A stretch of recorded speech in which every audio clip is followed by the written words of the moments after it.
I thought while I was here I'd go ahead and give you a little behind the scenes of my remote studio up here. This is actually very, like I said before, very rarely visited. A lot of deer up here, very few people. They'll come through once in a while, but this is kind of off the beaten path. This is the famous rock where I sit, and here's the rest of it behind. Pretty good drop off, and with that having been said, thank you very much for watching. Bye bye rocks. See you next month.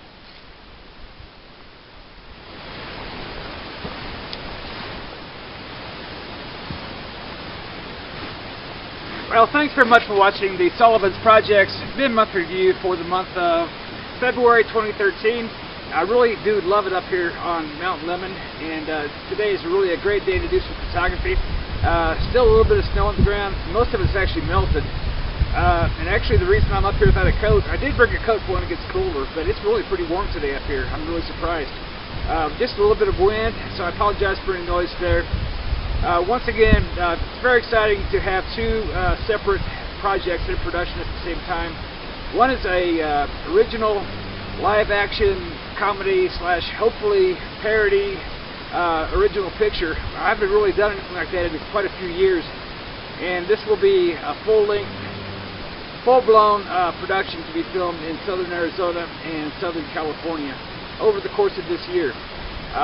In a project that will probably launch much sooner than that, I'm going to do my first animated production, and this is called TCOT, the motion picture. And for those of you who are familiar with Twitter, you know what TCOT is. It's Top Conservatives on Twitter. And there's just a lot of things for me to say, and I really can't get it all within the space of 140 characters, but I really have a really good idea of what caused some of the problems we're having right now, and I just want to offer some hopefully humorous solutions. And while I'm at it, we're going to definitely lambast the liberals. And I do apologize in advance to my liberal friends, because I really do have a lot of liberal friends on Twitter and on Facebook and in real life. And I really apologize in advance for what I'm about ready to do to you. But it's all in good fun, nothing personal, so don't shoot the messenger, because I'm not shooting you as a messenger.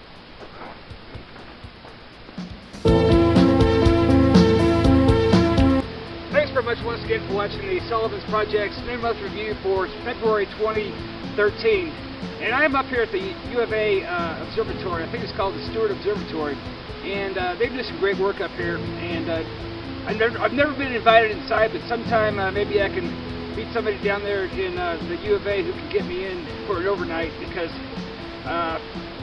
by others I've been called a space expert and everything like that. So, and for a while I labeled myself as your best unpaid space expert. Now, there's something very exciting going on. There's one of those dirty snowballs, much like what you see behind me, that's coming in from the outer solar system, and it's going to pass very close to Earth at an angle where you can actually see it during the day, because as it heats up, the sun's particles, the solar wind blows particles off of it, and you get a trail behind the snowball, and that's called the comet's tail. And it's going to circle around the sun and go back out, and we might not see it going out, but we'll certainly see it coming in. And most of the astronomers that I know are very excited about this, but even more so, the general public has really grabbed onto this because of the promise that it's going to be very visible, just because of the angle of how things work in the solar system as the Earth is in position to the sun and this comet coming in. So it ought to be very exciting, and you're going to see a lot of that on the news in the next month or so. So that's very exciting. I really can't wait to see this comet next month, and a lot of astronomers that I know are very excited about it as well. And once again, congratulations to my friends at the United Launch Alliance, who successfully launched an Atlas V out of the 45th Space Wing, out of the Kennedy Space Center area, the Cape Canaveral Air Force Station, and it looked really beautiful on film. I really missed being down there to see it, but once again, the coverage was great. The ULA and the launch team is great. It's always great to see these things. And what's exciting so much about the Atlas V, it's likely to be the afterburner for a lifting body program called the Dream Chaser. But it's very excited to see all this happen. In a couple weeks or so, we're going to see a launch out of the Vandenberg Air Force Base, the 30th Space Wing. I'm going to animate some of this, but here's the dirty snowball coming in toward the sun.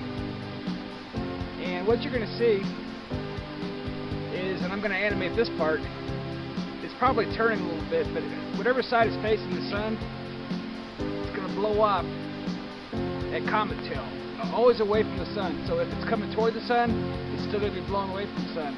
And if it's going away from the sun on the other side of the inner orbit, it's still going to blow the comet away out of the sun. After a while, these may just disintegrate altogether.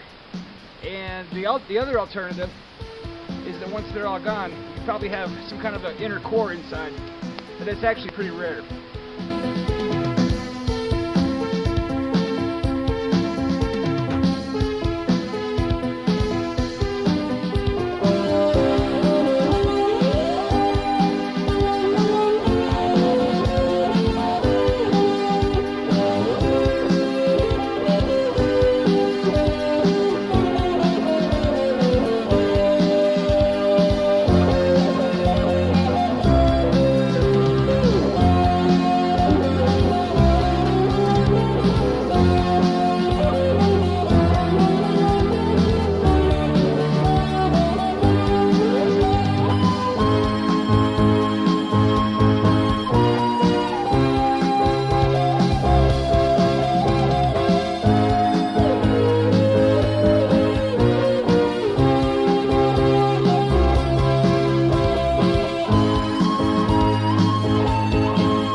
Anyways, once again, thanks very much for watching the Sullivan's Project Midmonth Review for February 20th reference.